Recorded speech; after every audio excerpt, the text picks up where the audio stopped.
slip flame, a fish cost you 25 cents to bring it in. A film cost $5 for weapons.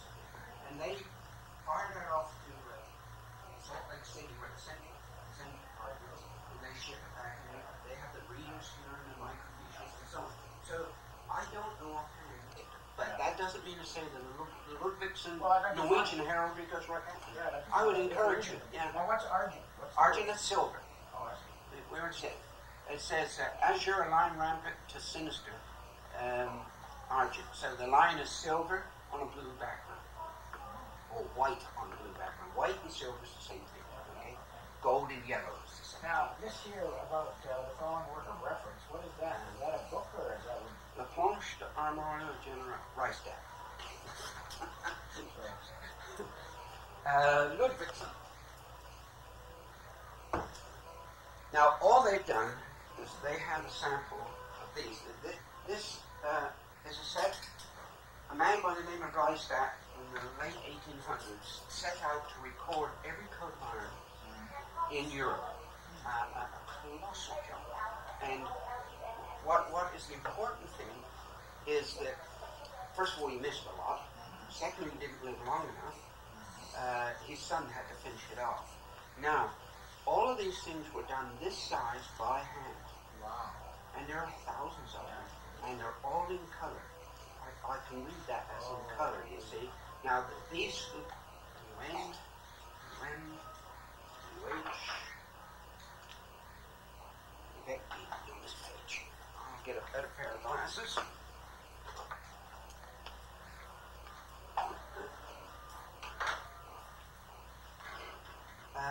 It's so small that, and the printing is all done by hand. LUB, LUC, LUD. LUCK.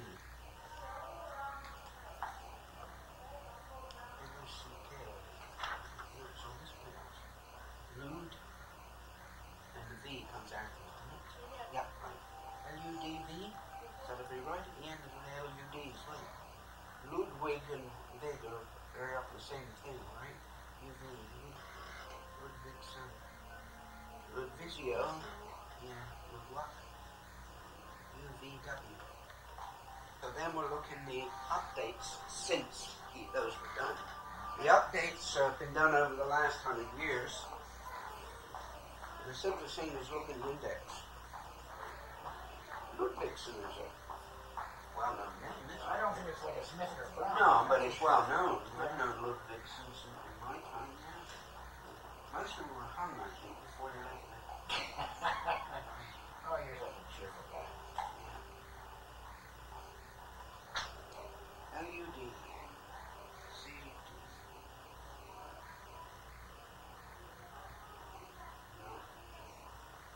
Now, this is Reichstag, and this is the updates, so even that's a fit.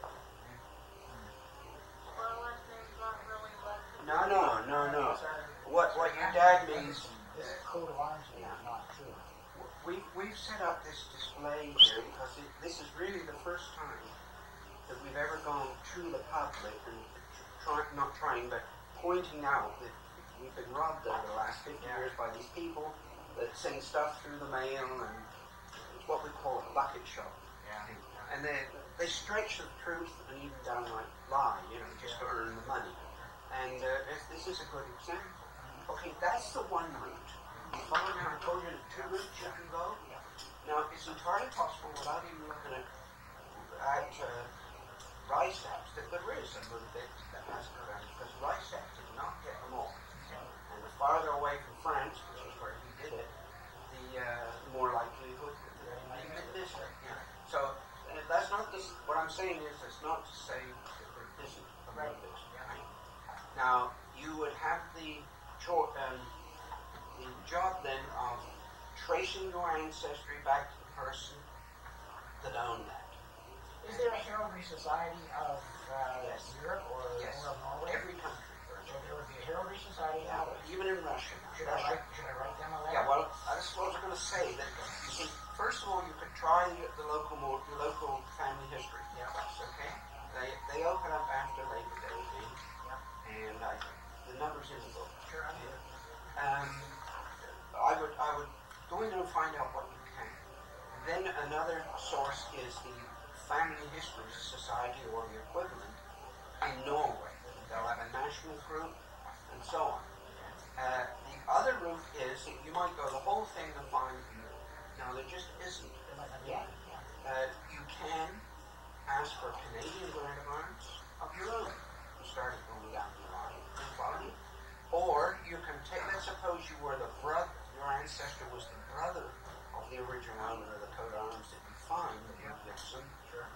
Therefore, you weren't entitled to use that. But it's Canada's policy that they will use that coat of arms but make it different. And if you make my sense, so like suppose that's a white line, or they might make a green line or something like that. You see, and that's done a lot. You know Brian Excel. Yeah. I know you do. Yeah, and that's matter of fact, isn't it Excel? So I would put very little stock on this, and it's a story I have to tell about 20 times a day. Oh, I'm sure. And that's good. You've taken it very well. Have you kept any numbers? We've averaged about 25 what I would call serious people a day. Such as yourself, you know, and not just people killing time. Yeah. And so. Well, you know, I was so excited when I got the 6-pack of the glasses. Yeah. First of all, I jumped in the car and we drove down to the States, and I gave one to my old aunt who was ready to, pass it. Yeah. And she was just delighted. She thought, wow. Where did you get the glasses? Well, from that address in that little book there. Oh, boy. Yeah. There's the shipping bill and everything right there. Oh, yeah. Well, it's all right, very right interesting. It's right there. Yeah. And I tried to write to them. There's no, there's no way that they're in business anymore.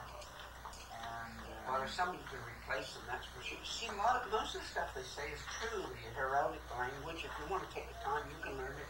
And these sort of things, all about the ordinaries and the charges. Yeah. This is all true. Sure.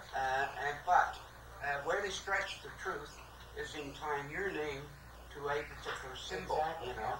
Now, it's possible there is that one, but there certainly isn't in my stats. I've proved that. You know. When I saw these little things here, I kept thinking, well, that's a pretty generic figure. Yes, it is. Like you said, and crosses are so generic, and the fleur-de-lis is so generic. Yeah. But the thing is, maybe that was the start point for the coat of arms. But maybe there was a little slash in the corner with a triangle, or maybe there was something else with the Ludwigson. What I think you should do is spend some time at the family libraries. Do your genealogical work first. Sure. Okay.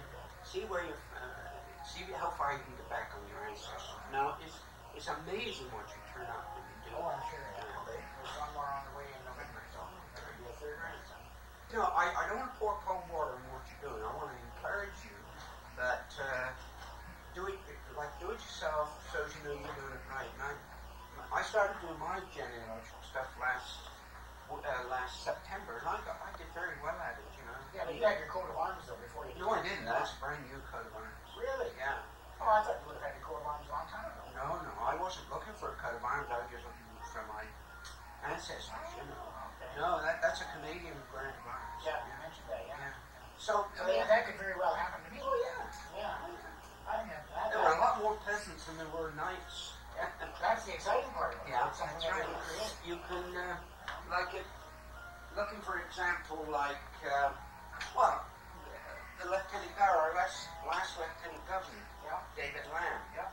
He was a poor boy from Hong Kong.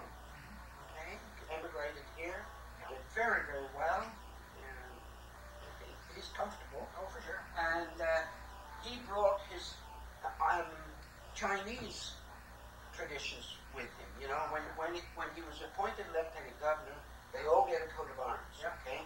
So he was asked, "What would you like?" And he said, "Well, I'd like to reflect my heritage." And so there's the Chinese dragon and the pearl, and I forgot to say, I think it's good luck or something like that. And I didn't learn until last week that the banners up here with the Chinese symbols on it, that means don't look back, look forward. Wow. Yeah, and that's exactly what it says in Latin underneath. And this is not a good photograph. The colors on, I met a shield for it in real gold, you know, and red, and it looked beautiful. And pinned on my wall at home is a letter from him saying, pleased he was. You know. But you see, the grant is done up like this. Here is done on a sheet the same size and a little bigger than that probably, and that's done by hand. Okay.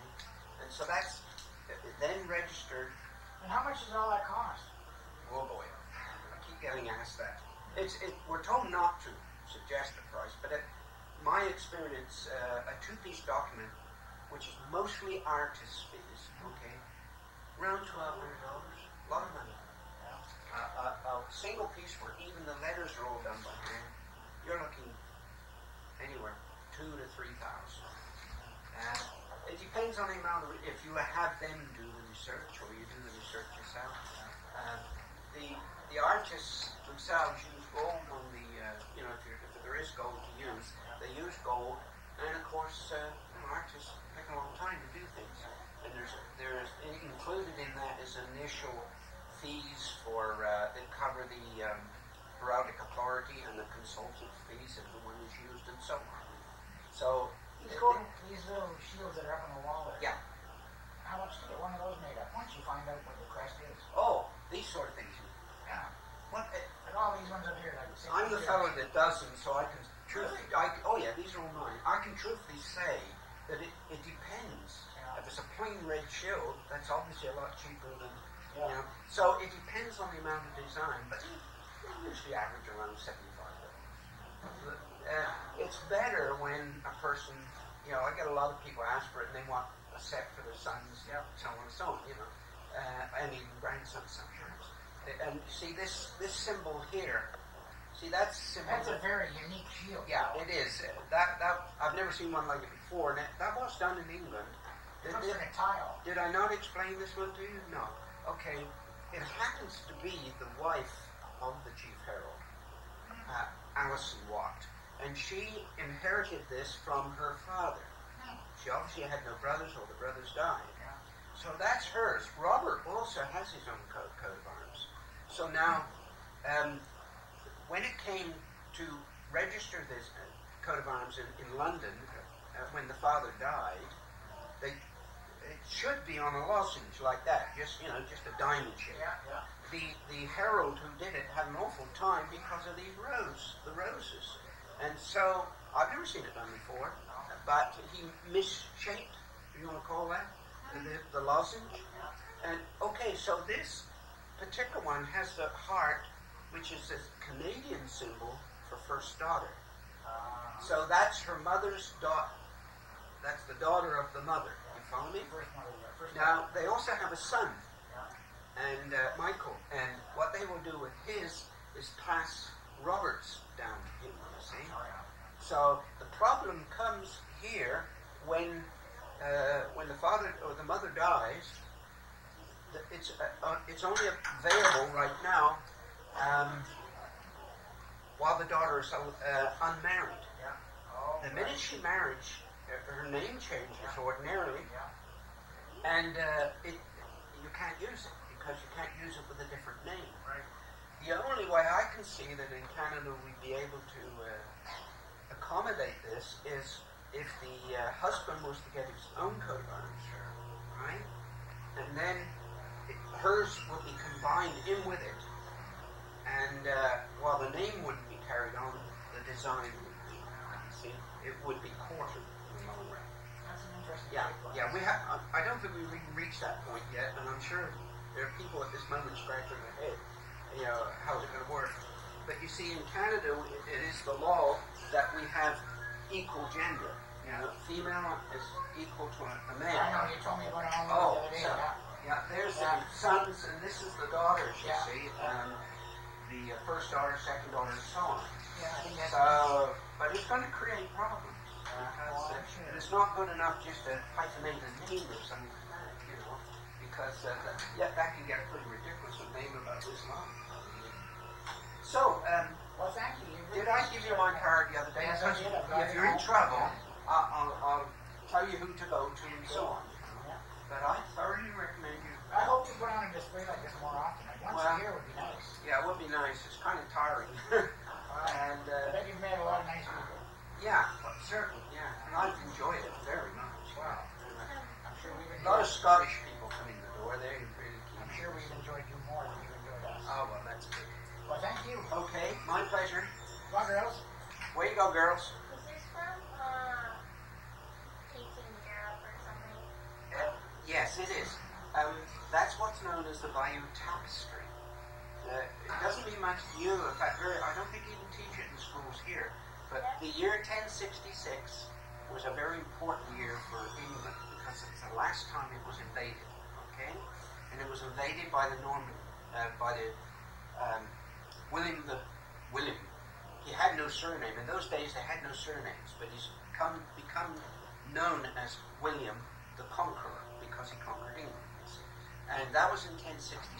It's important to us in heraldry because if you look at this was made, they believe, about 10 or 20 years after 1066 by William's sister who lived in a convent. I think I'm right there. I'm not too big on this, but the point is it was made after the conquest of England to record what happened. And if you look at it, you'll see that none of the soldiers, none of the knights are wearing armor. They're wearing chainmail. You follow me? Now, chainmail is fine if you're fighting with a sword. But they started using arrows, and chainmail was no good for arrows. It pointed right through, and so on. So they invented armor. Now we know that there's no armor on this, so there was no suits of armor in the year 1066. But we know that it came into being 60 years later or thereabouts, you see. And we also know that heraldry started up at the same time because most of these knights here have shields and they have devices on the shields, but none of those devices have come down to us in history. So it was not a heraldic system in 1066. So we think, and it's a very good guess, that the armor was the thing that brought heraldry because you couldn't see the knight's face, you see. So that's a very historical document. It's actually 40 meters long, and it's in Bayeux, which is in Normandy in France. Wow. And it goes all the way around the wall, and it's 900 years old. Wow. Yeah, and can you imagine sitting? It's about that high, you know. And you imagine sitting down there. I guess they had all the ladies in the convent stitching, but it tells the whole story, all the way from when what was the king? Edward the Confessor. When Edward promised the crown of England to William, he promised it to them, and then I guess went back on his word and gave it to Harold. And so William got mad at that, and he put an army together and sailed over to Hastings and had the battle there, and that was it. Game over. So it's a good historical record for us because it tells us a lot. You see. Yeah. You know what that is? You see the 3 dots are the paw mark that the animal makes, and the other is the tail, you see. Okay, come on, we gotta get going. Okay, girls. Inform me later. Well, thanks again. Bye. Take care. That's getting hard. Jenny, what for she does that? Of course, I do it myself. Okay, I need those. That's okay, we're just testing this right now, so. I'm afraid I have to put these on. Well, there you are. Oh yeah, you do what you have to do. Yeah. Okay.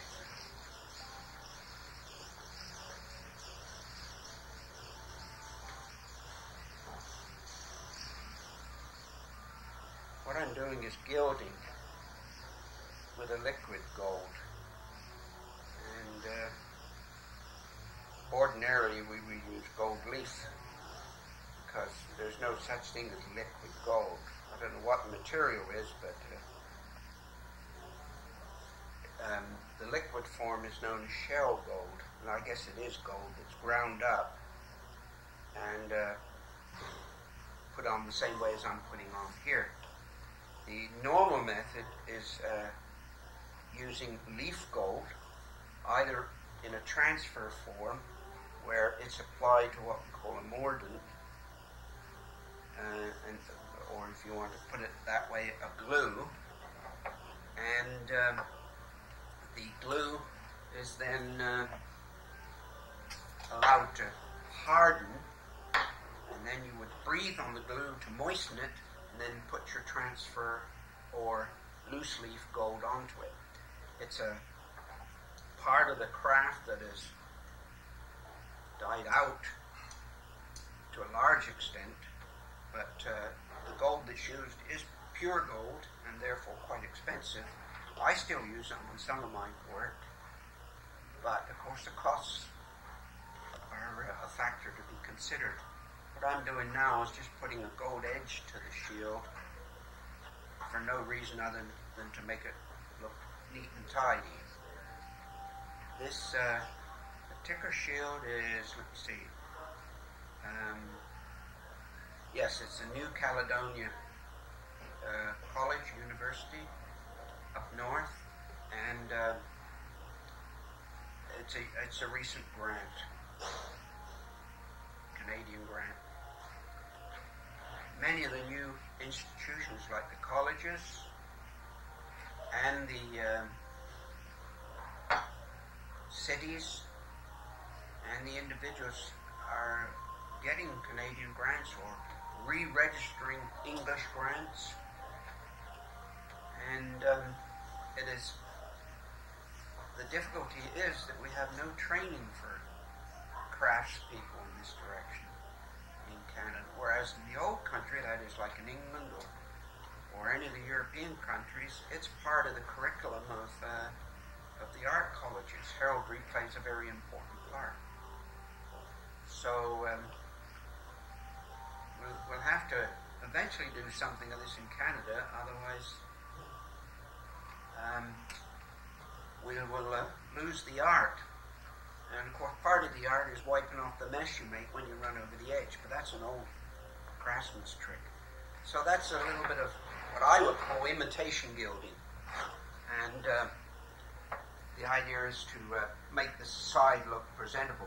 Now what's needed now is black highlights in order to make it stand out.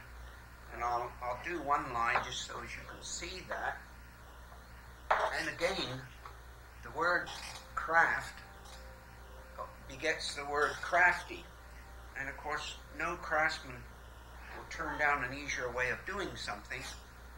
And that's exactly what I'm doing now. I'm using a modern ink pen.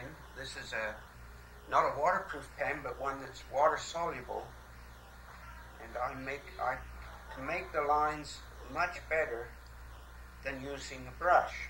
That's not quite true. I could use a brush with my rest stick and run a black line down it, but like I say, there's all crafts believe if there's a better way or easier way of doing something, well then you do it. So the black is intended to make this particular design stand out. You see what I've done there now? It makes it jump out. Now if I do one of the crosses, you'll see it again. Oh, I won't be able to do that now because the gold is wet. But as a craftsman, you have to know how to accommodate a particular task. And that's where you rely on the skills you learned in your trade and what is taught you.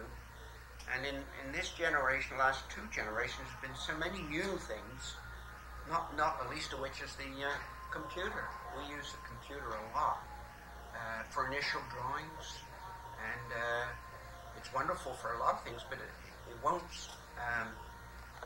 force out the old practices, but they will definitely assist. This happened when they invented linseed oil many hundreds of years ago. It was a major step forward in painting things. Because prior to that, they used to use such things as egg white and things like that. So I guess down through the centuries, the craft of heraldry has had many changes. And in something like 900 years, it's not enough to be a craftsman. You must have a good knowledge of the science of heraldry. And there are those that are specialists in just the science. It's very helpful if you know both. And I've been very fortunate that way that I know quite a bit. The thing that you're panning on there now, we hope, will be one of a set of educational banners that will taken from a book called Simple Heraldry. The two of the heralds in England made up this book with a tongue in their cheek, but it's a very good demonstration tool, and we hope that we will be able to base a set of portable displays around several of these panels. We have permission from both the men are dead, but we have permission from their wives to do this. Enough? An important part of our... Start again. That's all right. An important part of, and very popular part of heraldry is the Scottish heraldry. Of course, the tartan and the belt buckle that you see here, which is used with the tartan. The Scots are very proud of their tartan and their heraldry, and they have their own regulatory body in Scotland called the Lion King of Arms. And most people who are not Scots wish they were, because of all the tartans and system, clan system that they have. There are various other things on the wall here. At the top are the emblems that are symbols that have been given to the apostles. An interesting one is the St. James the Greater, the seashell. The seashell is the ancient symbol of a pilgrim. And in the Crusades, when the pilgrim was making his way by foot to the Holy Land, he knew that if he found a house that had a shell hanging on the door or outside, that he could find free food and lodging there, because it was considered to be a holy thing to give shelter and food to a pilgrim. And so all of those there. Of course, the one in the middle is the St. Andrew the Scottish patron saint. He's also the